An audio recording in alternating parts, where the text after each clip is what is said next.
Hey guys, I'm Bex and welcome to my channel. This is my first ever video on here, and for this video I am going to be talking about my Fall TBR. Frodo, my cat, wants to get my apple croissant from Starbucks. You can't have it. But yeah, I have my pumpkin cream cold brew and I got an apple croissant, and I'm getting in the fall mood.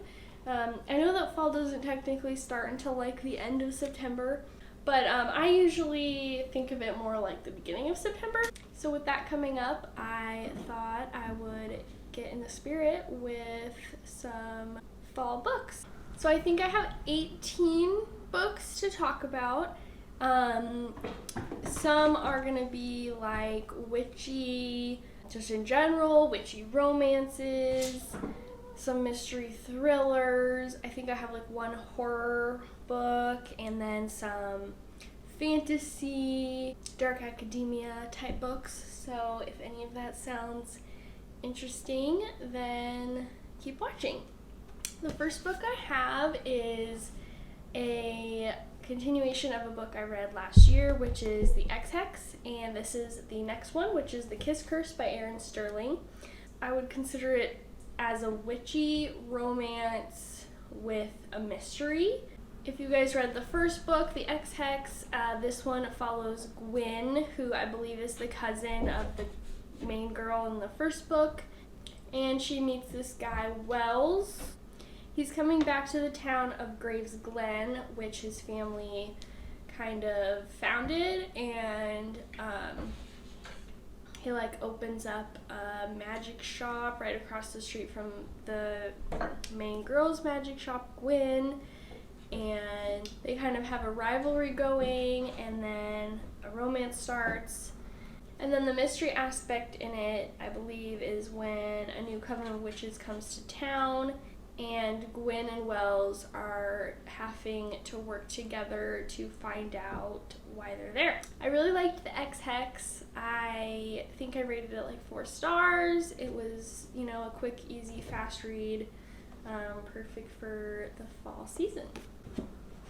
The next book I have is Payback's a Witch by Lana Harper, and I had this last year, but I didn't quite get around to reading it.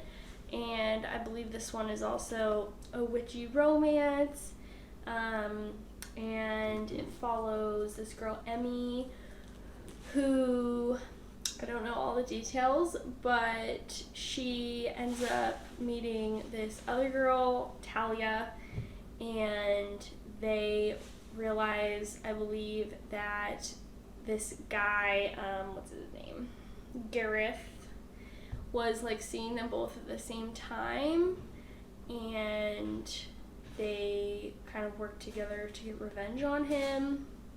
And then I think there's also, yes, a spellcasting tournament involved, which Emmy's family serves as arbiters for. That's what it says. Don't know what arbiters means, but so yeah, that one sounds cute. Excited for that one. Don't mind me, I literally just spilled coffee on myself. And then the next book I have is In the Company of Witches, which I don't own a physical copy of yet. So from what I remember, I think this one is about a witch who runs a bed and breakfast with her aunt, I think. And someone ends up dying at the bed and breakfast, and her aunt becomes the prime suspect. So the main girl is trying to, you know, figure out who killed the guest, while also trying to clear her aunt's name. And that's pretty much all I know about it. Kind of randomly added it to my TBR after I think I watched like a TikTok of books you should read in the fall. So that one's on there. And then another one that I don't own physically is the Very Secret Society of Irregular Witches, I think it's called. And that one follows a Frodo. No. Sorry, my cat keeps trying to drink my coffee, so I'm just gonna hold it. That one follows, again, a young witch who I think lives in Britain, and there aren't very many witches there, so she has to keep a very low profile of her being a witch and not let people know that she is. And she does a pretty good job at that, except for she like makes videos pretending to be a witch, and someone believes her and asks her to come to their house to like help 3 young witches develop kind of their powers. So I think that one's less on the romance side and more just on kind of the witchy fall cozy vibes.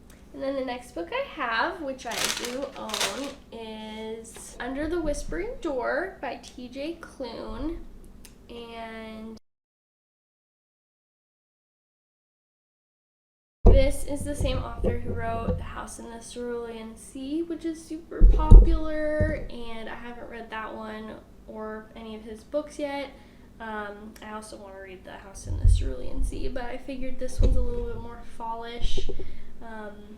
And it's so pretty. It's a Barnes & Noble exclusive edition with some sprayed edges of some trees. So, super pretty book. This one follows Wallace, who just died. But he doesn't believe he's dead right away.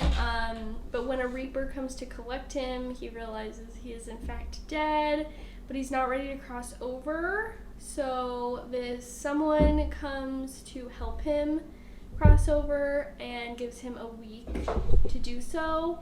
So he sets about living a lifetime in 7 days. It says it's hilarious, haunting, and kind, and is an uplifting story about a life spent at the office and a death spent building a home. Wait, that sounds so cute. I'm so excited. I think I'm really gonna like this one. Then the next book I have on audiobook, so that is A River Enchanted by Rebecca Ross, who also wrote Divine Rivals, which is kind of blowing up on, BookTube, Book Talk right now. I haven't read that book or any books by her, but I'm excited to, so I thought I would start with A River Enchanted, which I'm planning to start listening to like right when kind of September starts, just to get a head start on that. I love listening to audiobooks. I usually listen to one a month because with Audible, that's how many credits you get. And I kind of have a longish drive to work, so it's just a perfect way for me to spend that drive while also reading a book. And when it's a good book, it kind of makes you excited to go to work a little bit. And this book is a fantasy book set on the magical Isle of Cadence, where 2 childhood enemies must team up to discover why someone went missing from their clan, I believe, something like that. And I heard this is like the perfect book to, snuggle up in a blanket and read on a rainy day. So excited to not do that, but listen to while driving to work. And then the next one I have is a dark academia fantasy book, which is The Atlas Six by Olivia Blake. And again, I haven't read anything by Olivia Blake, which is kind of a crime because I feel like her books are super popular and usually well received, and there's quite a few that I want to read by her. But I figured this would be the first one to start with, and it reminds me of fall. So this one is about like a secret society where 6, I believe, talented magicians are selected to compete to earn a place in the secret society, and not all of them will survive the year, it says. So my freaking cats. So there's also a second one, The Atlas Paradox. If I like this one as much as I think I might, I can always read the second one too. The next one is The Night Circus, which I believe is about a circus, and 2 people have to kind of go up against each other, and they end up falling in love, and little do they know that only one can kind of survive, I think, and kind of come out alive at the end. So I don't know much about that one, but something about circuses remind me of fall, and that brings me to the next 3 books on my list. Can you guess what they are? The Caraval Trilogy by Stephanie Garber. So I only have Caraval and Legendary, which is the first 2. The third one is Finale, and I don't own that yet, but I will definitely be buying it.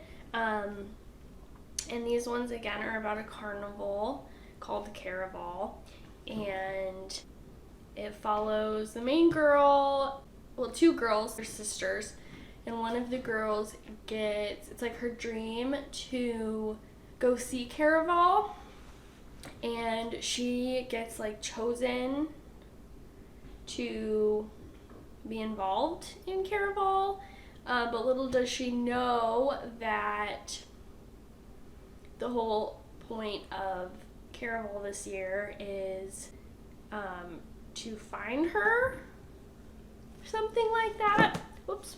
Let's see if I'm missing anything.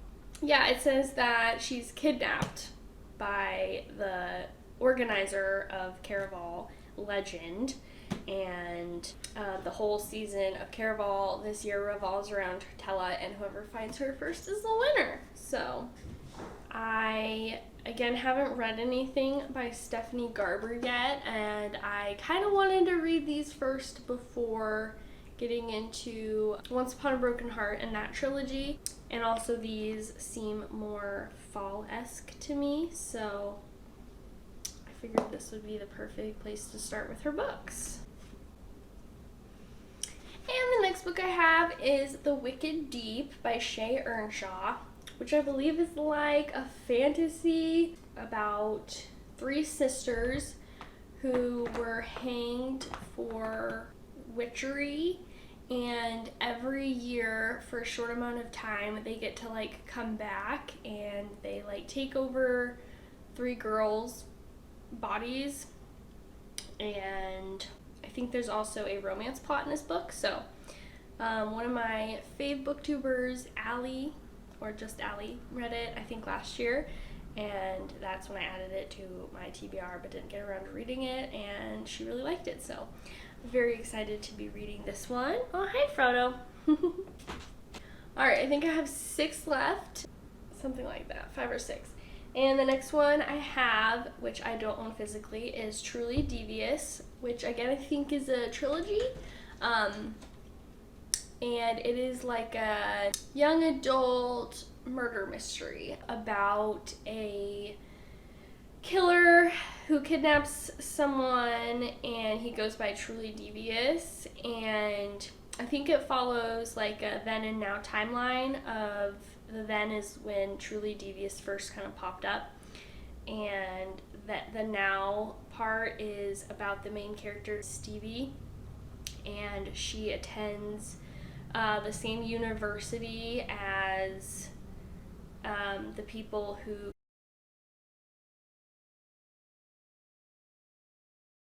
she gets like assigned a project at school, and she decides to choose the Truly Devious murderer as her project, and then someone else goes missing, I think, when she's at the school.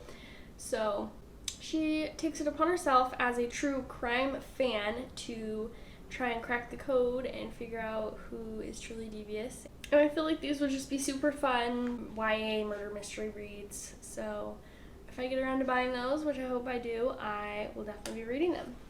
In My Dreams, I Hold a Knife is about 8 friends who end up meeting at an elite college that they attend, and one gets murdered, one becomes accused of the murder, I think, and then the other 6, are just there to witness everything. So like dark academia takes place at a college. That's pretty much all I know about it, and it's been on my TBR for over a year, I think, so I want to get around to finally reading that. Then the next one I'm super excited for, which is The Silent Patient by Alex Michaelides. I don't know if I'm saying that right. And everyone has probably heard of this book, if not read this book. But if you haven't, it is about a wife who murders her husband. Specifically, she shoots him in the face 5 times. And after that, refuses to say anything about it. Then there's this psychotherapist who makes it like his mission to find out what happened and to get her to talk. So something I read on the back of this is that the author, this was his first book ever, and it spent more than a year on the New York Times bestseller list. So that's kind of crazy. What a success for your first book. And the next one I have is Rock, Paper, Scissors by Alice Feeney. I have yet to read an Alice Feeney book. It seems to be a theme in this list, is that there's a bunch of authors that I want to read but haven't yet.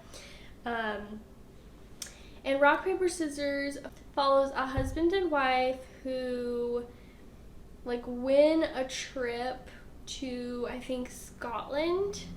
And the husband has facial blindness, so he can't recognize faces of anyone, friends, family, his wife, no one. And when they get to their vacation place in Scotland, they realize that they've been lying to each other or something, and someone doesn't want them to end up together, and some just crazy stuff happens apparently. So she's like the queen of plot twists, and I love a good plot twist, so very excited to see if I can guess it, which I already know that I definitely won't be able to, so I probably shouldn't even try. Alright, 2 more. Next one is The Guest List by Lucy Foley.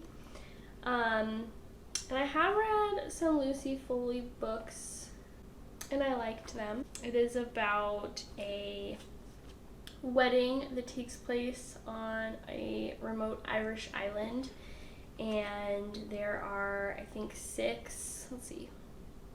5 different POVs, I believe. The bride, the plus one, the best man, the wedding planner, and the bridesmaid. And someone gets murdered at the wedding, and it follows those people. They all have a secret, they all have a motive, but only one is a murderer. So trying to figure out the whodunit and why. And the last one that I do not own that is a horror book is Kill Creek. And I've never really read a horror book. The most horror-esque book that I've read is, I read a little novella by Stephen King called 1922. And then I read a book by Riley Sager, Home Before Dark, last year. And that was like a paranormal kind of horror spooky book, and it did give me the chills a couple times and was creepy. So, but this one is probably even more creepy and scary, and I probably won't be able to read it at night. But it follows I think he's a author of horror novels, and he gets an invitation to come to this haunted house with other authors, I believe. And people are dying or something. It's creepy. I don't really know. But if you like horror books at all, I've heard good things about that one, and I hope that it's not too creepy for me. I do like scary movies, so I think that I would do fine with it, but it is kind of out of my comfort zone. We'll see what I think, but that is going to be all the 18 books that I want to read in the fall, and I probably won't get around to reading all of them. Unfortunately, I don't get to read as much as I would like, as I have a full-time job, but I'm excited to start this booktube channel to talk about my love for books, and hopefully it'll also get me to read more. So thank you for watching, and I will see you next time. Bye!